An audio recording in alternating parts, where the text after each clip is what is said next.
preacher and thankful Lord. Thank you for waking up with us this morning and welcome back. We are on Good Morning Uganda Tourism Express. I'm not alone today on set. I'm with a beauty queen. You must be excited to see this one, and we'll be talking about the environment. Our former minister, may her soul rest in peace, Maria Mutagamba, did go by the slogan of tourism is everyone's business. And we'll be talking about how it's your business in the environment perspective to see that tourism gets to thrive. Well, good morning, Rita Angwech. Good morning, Ms. Zaki. I'm happy to have you for the second time, I think. It's a pleasure to be here. You look so beautiful. Thank you. Yeah, so please say hi to the viewers. Good morning, ladies and gentlemen. Once again, my name is Angwech Rita. I am your Miss Environment Uganda 2025-2026, and it's such a pleasure to be here again. The last time I was here, I came as a first runner-up Miss Tourism Northern Uganda. Yeah. So many titles. How does it feel like to have all these titles by yourself? It's not just a feeling, it's a lot of responsibilities on top, because one side I am supposed to come as a tourism ambassador, and then on the other end I'm supposed to come as an environmental activist. Wow. Yes. So tell us, who is Angwech beyond the crown? Beyond the crown, Angwech is a lovely, passionate girl. I am an aviator by profession, and currently working with Falcon Aviation Academy. Yes. So tell us, how did you get the title Miss Environment? Nice.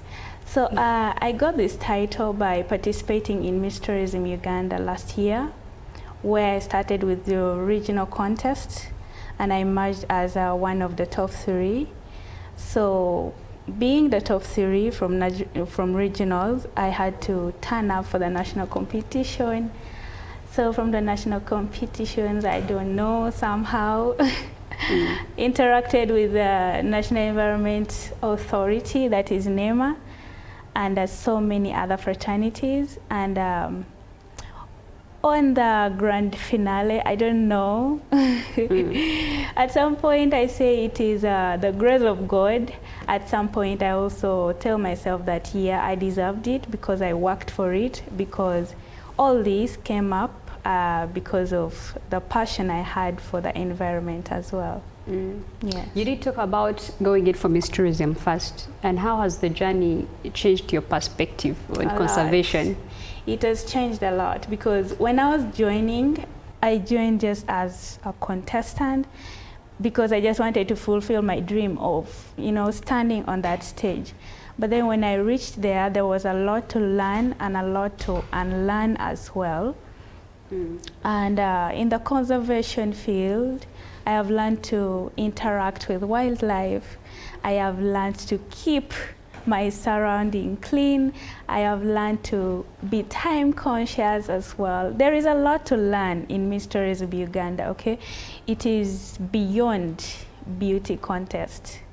Yes. That's an interesting journey when you talked about interacting with wildlife. Okay, so in the environment perspective still, Uganda is the Pearl of Africa. What makes Uganda the Pearl?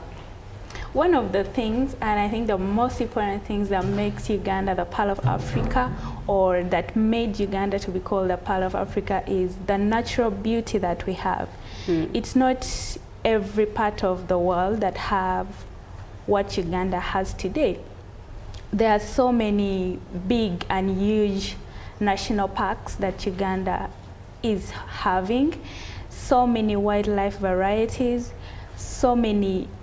there are so many green pastures in Uganda, and when you go outside Uganda, you find the countries are dry, the countries are not as green as what we have in Uganda today. And it's so unfortunate that most Ugandans actually do not realize this fact. Uganda is very beautiful, so much gifted with natural beauty. And I think the only thing we can do with this natural beauty is conserve it. Yeah. You've interacted with the environment as well by look of the pictures displayed on the screen. So what are some of the threats that are hindering the environment in Uganda, what are some of the challenges that you think people up there should take up responsibility into solving? One of the things that Ugandans are really doing bad at is the littering behavior. When you're moving on the street, or you're just traveling in a vehicle, a bus or a taxi, you'll see your next neighbor is eating chapati, eating whatsoever they're eating, and the next thing you know is they will just throw the kavera off the window. Like, that's so inappropriate. So I just want to tell my country people, let us stop littering the country. Yeah, littering is really becoming so much in the country. And also the next thing is, there is so much of wetland. We are so much degrading our wetlands. When you go to wetlands, like where I come from, the northern region, we have so much of wetlands. But when you go inside, you find rice going on, a lot of it. Everybody is taking up spaces in the wetlands. Everybody wants to dig in the wetlands. And in turn, that really affects us as human in the long run. And also another thing I'll talk of is tree cutting. Northern Ugandans, deforestation. I am talking to you today. There is so much of, okay, I know we all want to use charcoal for cooking, but there is a better way we can do that. Not every tree you see is supposed to be cut down for charcoal or for firewood. So let's reduce on tree cutting, let's reduce on deforestation. Let us, okay, if you're cutting a tree, make sure you replace it by planting another one. Yes. So what are some of the alternatives? You say don't cut trees, you want, but people will tell you, okay, what do we do? At the end of the day, we have to eat. What are the alternatives? There are so many alternatives. You can use, what is that called, biogas? Is it biogas? You can use that, and as well, there is gas nowadays. There is gas cylinders everywhere. So we can invest in that as well.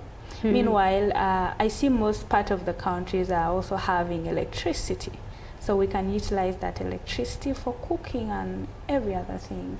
Yeah. You talked about when on your trips, on the journey, you get to see a lot of people litter.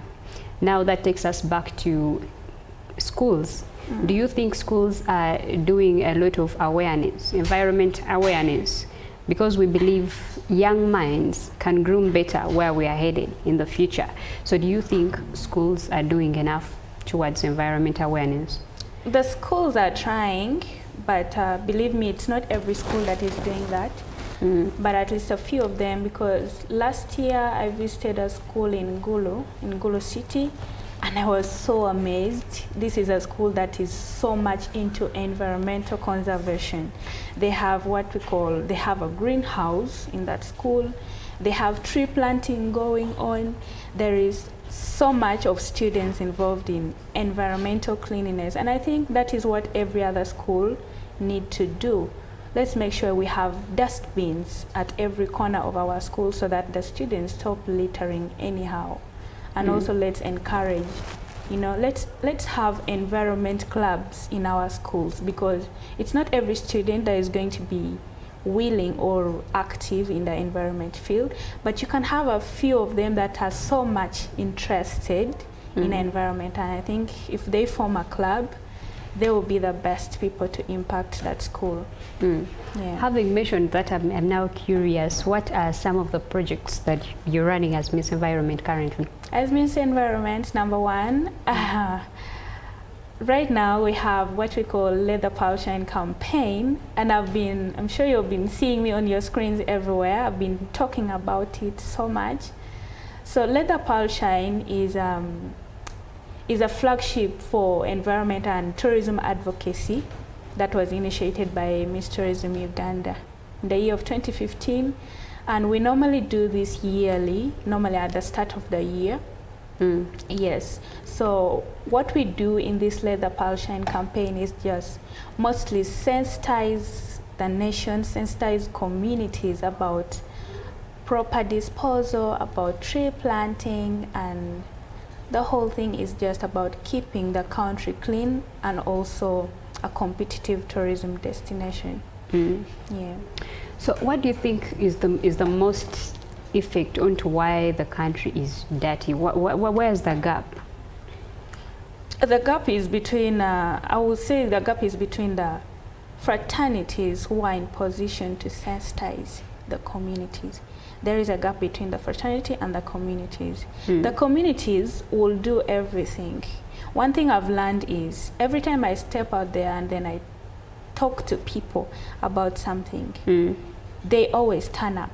So I think that we need to just increase on that energy. Let's sensitize more the communities. And at the end of the day, this will be an easy peasy thing for us.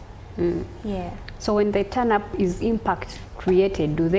Have you revisited the places and found out the places are now cleaner? Probably people have maintained the cleaner space ever since you did visit. Yes. Okay, that's amazing. How about on the government's perspective? Have you worked with some of the government officials onto sensitizing this? As per your title, I see the National Environment Management Authority. Yes, I've been working with NEMA as the ambassador. Yes, and every day what we are mostly focused on is the wetlands. Yeah, if you are farming in the wetland, I must tell you, better be informed, because we as the NEMA team, we are going to reach there very soon, and you don't want to be put behind bars because of farming in the wetlands. Yes. Now I'm wondering, if you were the overall Miss Environment globally, what story would you tell? Globally, okay, that was gonna be interesting, because today I am in the country, tomorrow I am in Kenya, and I'm doing the best thing of my life that I've always wanted to do, sensitizing people. Yes, not only just sensitizing people, but also seeing that people are actually doing what you're telling them to do. That is one of my greatest joy. Yeah.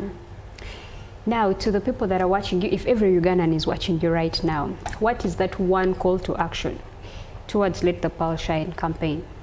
Yeah, so what I want to tell everybody outside there, it doesn't matter if you're a kid, you're a teenager, you're in school, you're home, you're in your office right now. I want to inform, I want to sensitize you right now that let us stop littering, okay? Whether you're at home, whether you're on the road traveling, or whether you're at office, anywhere you are, let's stop littering, let's stop throwing our rubbish anyhow. And the most important one, by the way, you find that most people, okay, they do good by gathering this rubbish together. At the end of the day, they will burn it. And we don't know that affects us a lot. Mostly as humans, it affects us, because when you burn, the gas that is going to come out of that rubbish, it is harmful to human health. It is harmful to the environment around, to the animals, the trees around. So it affects a lot. Let us stop burning rubbish. Talking about burning, recently I had a trip to Karamoja, and I realized there were a lot of bushfires. I don't know if it's due to that cause, but when you do talk to people, they tell you, yeah, we are collecting, but then we are burning it. I guess they do not have that other side, that perspective of why it's dangerous. Where are they supposed to put it? No, the best thing we can do with this rubbish is, number one, we can recycle. By the way, most of this rubbish, you find there are plastic bottles, clothes. So why don't you use that cloth to make something else out of it? Why don't you use those plastic bottles, sell it? There are people who use those plastic bottles. I was telling somebody yesterday, when you go to Entebbe Zoo, you find portraits of animals. And when you see them from far, it really looks like, for example, there is an elephant. When you see that elephant from far, you think it is a real elephant. But when you move closer, it is just a combination, a collection of plastics, those bottle tops that was used to make that portrait. So I think we can reuse this rubbish, we can recycle them, or rather let us collect them together, just filter them and have them placed in one position. Yes. So to any young woman that looks up to you at the moment, what is it that you have to tell them? Girl, all I have to tell you is do not sit on yourself. Don't sit on your goal. Don't sit on that dream, because I was once like you, by the way. I never thought I could make it to this point. I was scared. I was looking down on myself. And all I can tell you is do not look down on yourself. You are more than capable. But you can only be what you want to be when you step up and tell yourself that I can do it. Yeah, and talking about that as well, Miss Tourism Uganda is having a search going on for the next queen. But remember, we normally start from regional context. Yes, so we have regions that have already started the search. For example, Northern region is ongoing. I think Buganda has started as well, and so many other regions. So the only thing you should do is try and reach out to anybody that you know can assist you, or rather you can go on our website. You're going to find application forms there. Yeah, and for my northern people, feel free to reach out to me. I'll equip you with the application form and you get yourself in. How do they reach out to you? Well, what are your social media handles? Check out for Queen Angwech on TikTok. That one you'll find me, I'm always there. Yeah, or you can check my Instagram page, Queen Rita Angwech. And my WhatsApp is personal. If you, yeah, but still, if you can reach out, you can reach out to me. Okay, reach out to Miss Tourism Uganda itself on all social media platforms so that you can be a part of this beautiful contest. She came in just as a queen through Miss Tourism Uganda, and right now she's a whole Miss Environment Ambassador of NEMA. So make sure you come through and make your dreams valid. The environment message, by the way, take it seriously. It's your responsibility. Starting right from if you're eating, make sure you don't trash poorly. Well, we are still on Good Morning Uganda. Stick around, and coming in is Joanne.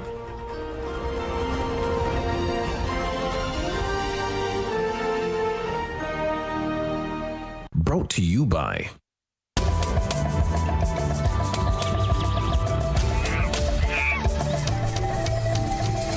Uniquely Ours.